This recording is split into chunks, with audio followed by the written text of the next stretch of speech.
Bienvenidos a este análisis. Hoy vamos a meternos de lleno en unas 24 horas increíblemente turbulentas en la vida de un movimiento naciente, todo relatado en el capítulo 5 del Libro de los Hechos. Hola, ¿qué tal? Nuestras fuentes son, extractos de los capítulos 3, 4 y 5, y la idea es desentrañar cómo esta comunidad enfrentó dos amenazas que casi la destruyen al nacer, ¿no? Sí, una crisis de confianza interna y un ataque frontal de las autoridades más poderosas. Es una historia sobre esa línea delgada entre la integridad y la ruina total. Y fíjate, para captar la intensidad de lo que ocurre en el capítulo 5, es vital entender el ambiente que lo precede. O sea, no sale de la nada. Claro. Los capítulos 3 y 4 describen un movimiento que está, en pleno auge. Hay un milagro espectacular. El del hombre cojo en la puerta del templo. Ese mismo captura la atención de toda la ciudad. Y los apóstoles Pedro y Juan dan unos discursos audaces y la gente se les empieza a unir por miles. Lo que, por supuesto, enciende todas las alarmas de las autoridades religiosas, del concilio. El Sanedrín. Exacto. Los arrestan una primera vez, los amenazan, les prohíben hablar, pero el movimiento, en lugar de achicarse, parece que agarra más fuerza. El texto nos dice que ya eran como 5,000 hombres, sin contar mujeres. Y, en medio de ese crecimiento explosivo, desarrollan un modelo de vida comunitaria muy, muy radical. Sí, eso es fascinante. El capítulo 4 lo describe así. Ninguno decía ser suyo lo que poseía. Sino que todas las cosas eran de propiedad común. Exacto. Y esto no es una metáfora, ¿eh? La gente de verdad vendía sus propiedades y ponía el dinero a disposición de los apóstoles para que lo distribuyeran. El capítulo 4, de hecho, termina con el ejemplo perfecto de esto. Un hombre llamado Bernabé vende un campo y entrega el 100% de las ganancias. Es la imagen ideal. La postal de la comunidad perfecta. Y justo sobre esa nota tan alta, el capítulo 5 arranca con una historia que es como un espejo oscuro de la de Bernabé. Y que amenaza con envenenar todo el proyecto desde adentro. Así es. Se nos presenta una pareja, Ananías y Zafira. Y ellos también venden una propiedad, ¿no? Aparentemente para seguir ese ejemplo de generosidad. Aparentemente. Pero claro, hay un detalle crucial. Sí. El texto es muy específico. Ananías se quedó con parte del precio, sabiéndolo también su mujer. O sea, fue un acuerdo entre los dos. Totalmente. Luego lleva el resto del dinero y lo presenta ante los apóstoles, pero dando a entender que esa es la suma total. Y aquí es donde la historia da un giro muy oscuro. A ver, aquí hay algo que me parece clave. Cuando Pedro lo confronta, la acusación no es por no darlo todo. ¿Para nada? De hecho, le dice algo como, mientras la propiedad era tuya, no te pertenecía, y después de venderla, ¿no tenías derecho sobre el dinero? Exacto. Y ese es el núcleo del asunto. No estaban obligados a donarlo todo. Entonces, ¿cuál era el problema? El engaño. Pensemos en lo que está en juego. Esta es una comunidad que funciona a base de confianza absoluta. Es su única moneda, digamos. Claro, no tienen una estructura formal ni leyes. Nada. Su supervivencia depende de la transparencia, de la integridad. Una mentira como esta, y precisamente sobre el dinero, que es el pilar de su sistema de apoyo, es un veneno. Es una crisis de integridad que podría destruir el movimiento antes de que las autoridades externas siquiera tuvieran la oportunidad. Y Pedro lo eleva a otro nivel, a un nivel teológico, ¿no? Sí. Él redefine la mentira. Le dice a Ananías, no has mentido a los hombres, sino a Dios. ¡Wow! En la cosmovisión del texto, el engaño no es solo una falta social contra la comunidad, es una ofensa directa contra la presencia divina que, según ellos, la anima. Y las consecuencias son, brutales. E inmediatas. Instantáneas. Al escuchar esto, Ananías cae muerto. Y el texto subraya el efecto. Vino un gran temor sobre todos los que lo supieron. No es para menos, claro. Pero el drama no termina ahí. La narrativa maneja la tensión de una forma casi cinematográfica. Es verdad. Unas 3 horas después, aparece su esposa, Zafira, que no tiene ni idea de lo que acaba de pasar. Y Pedro le da una oportunidad. Sí, casi como un interrogatorio. Le pregunta directamente si vendieron el terreno por la cantidad que entregaron. Y ella sostiaba la mentira de su esposo. Ratifica el engaño y la sentencia de Pedro es escalofriante. Le dice, mira, los pies de los hombres que sepultaron a tu marido están a la puerta, y te sacarán también a ti. Y de nuevo cae muerta al instante. Este doble suceso consolida ese gran temor, no solo en la comunidad, sino en todos los que se enteraron. Exacto. Uno se imaginaría que un evento tan aterrador, con 2 muertes por una mentira, haría que la gente saliera corriendo. Podría verse como una secta peligrosa. Totalmente. Pero lo que pasa después es completamente contraintuitivo. Es una reacción paradójica, sí. Por un lado, el texto dice que ninguno de los demás se atrevía a juntarse con ellos, lo que sugiere un temor reverencial, como diciendo, con esta gente no se juega. Una barrera de respeto o de miedo. Sí, pero por otro lado, se nos dice que el pueblo los tenía en gran estima. O sea que el incidente, lejos de desacreditarlos, parece que aumenta su autoridad moral y espiritual. Y el crecimiento no se frena.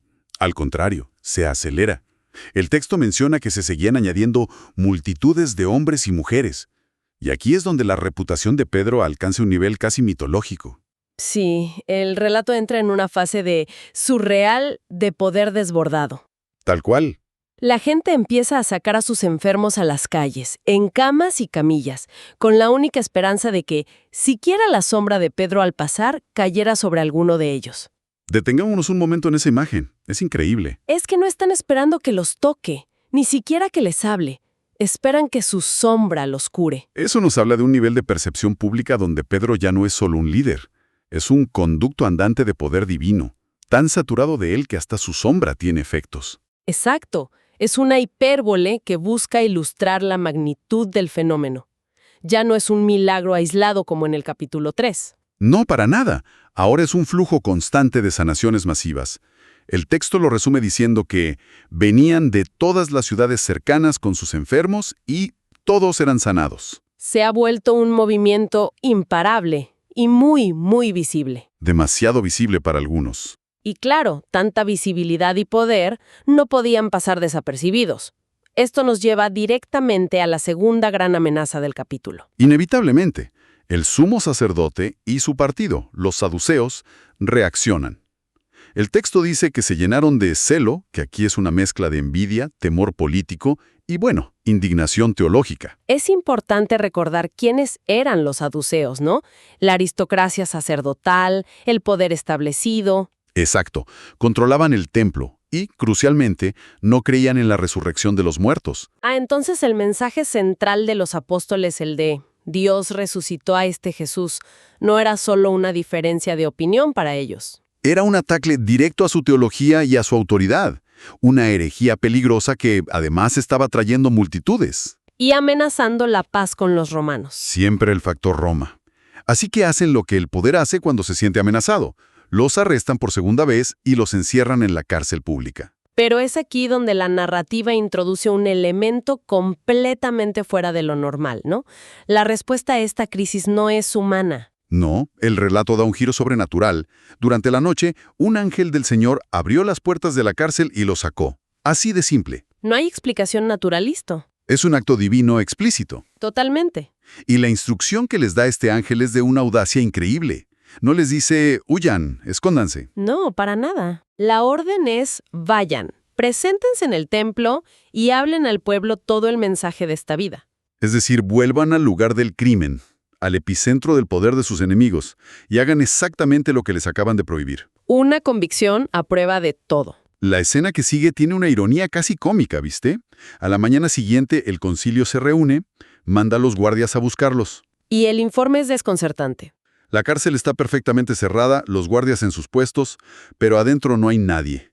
El texto dice que quedaron muy perplejos. Y en medio de esa confusión, llega un mensajero con la noticia que rompe todos los esquemas. Miren, los hombres que pusieron en la cárcel están en el templo enseñando al pueblo. Una desobediencia total, pública y en el lugar más sagrado de la ciudad. Así que los traen de vuelta. Y el texto añade un detalle interesante. Los guardias los traen sin violencia. Porque le tenían miedo a la reacción de la gente. Eso nos muestra cuánto ha cambiado el balance de poder popular. Totalmente. La acusación del sumo sacerdote es directa. Les prohibimos estrictamente enseñar en ese nombre, y ustedes han llenado Jerusalén de su doctrina. Y los acusa de querer echarles la culpa de la sangre de Jesús. Y la respuesta de Pedro, en nombre de todos, se convierte en una de las declaraciones de principios más famosas del libro. Debemos obedecer a Dios en vez de obedecer a los hombres. Un desafío frontal. Una declaración de lealtad suprema que no admite negociación. Y no se queda ahí, ¿eh? Repite el mensaje central, que ellos mataron a Jesús, pero Dios lo resucitó y lo exaltó. La reacción del concilio es, visceral. El texto dice que al oír esto, se enfurecieron y querían matarlos. Se acabó el diálogo. La opción sobre la mesa es la ejecución. Pero justo en ese punto de máxima tensión, interviene una figura inesperada y de gran peso. Aparece en escena Gamaliel, un fariseo y un respetado maestro de la ley. Es crucial notar que es un fariseo. Es clave.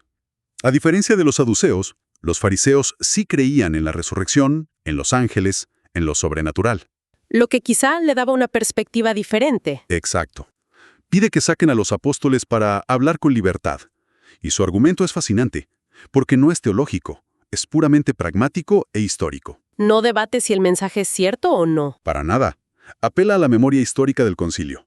Les recuerda dos movimientos mesiánicos fallidos del pasado reciente. El de un tal Teudas. Y el de Judas de Galilea.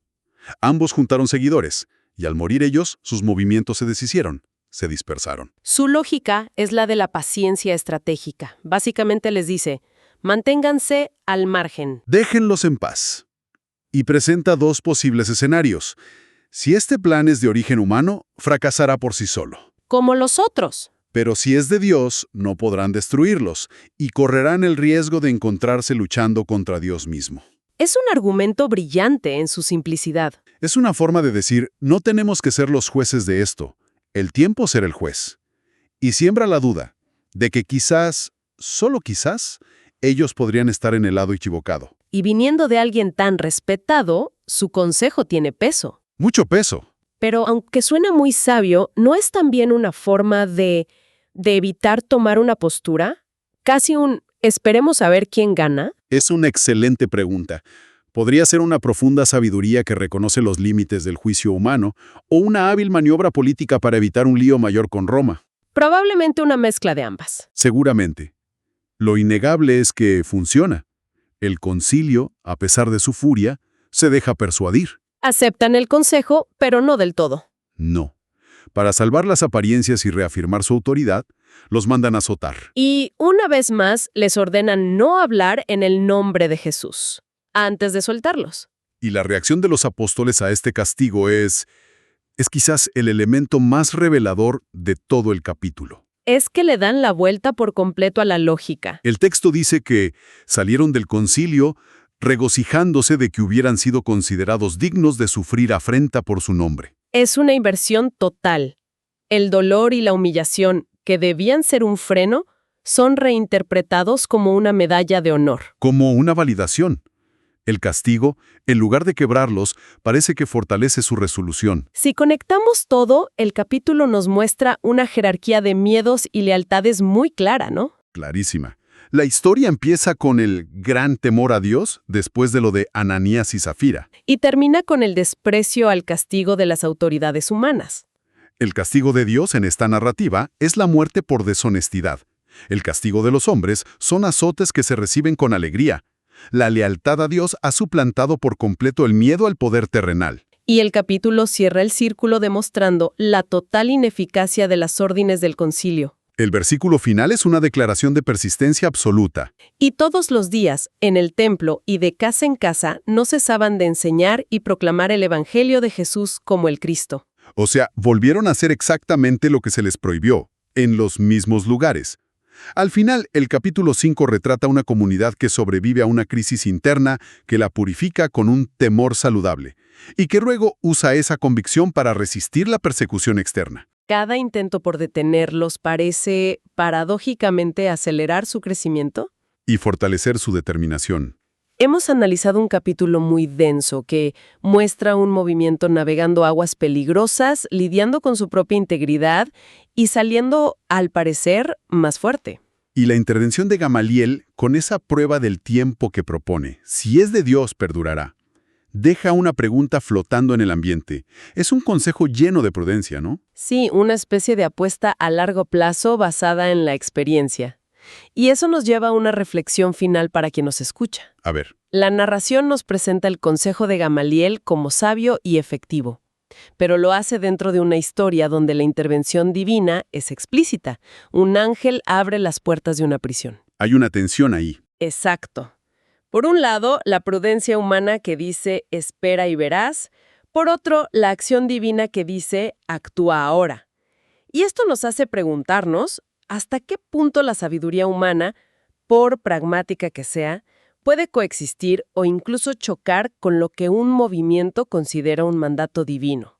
¿Cuándo la prudencia se convierte en pasividad y cuándo la fe se convierte en imprudencia? Esa es la pregunta.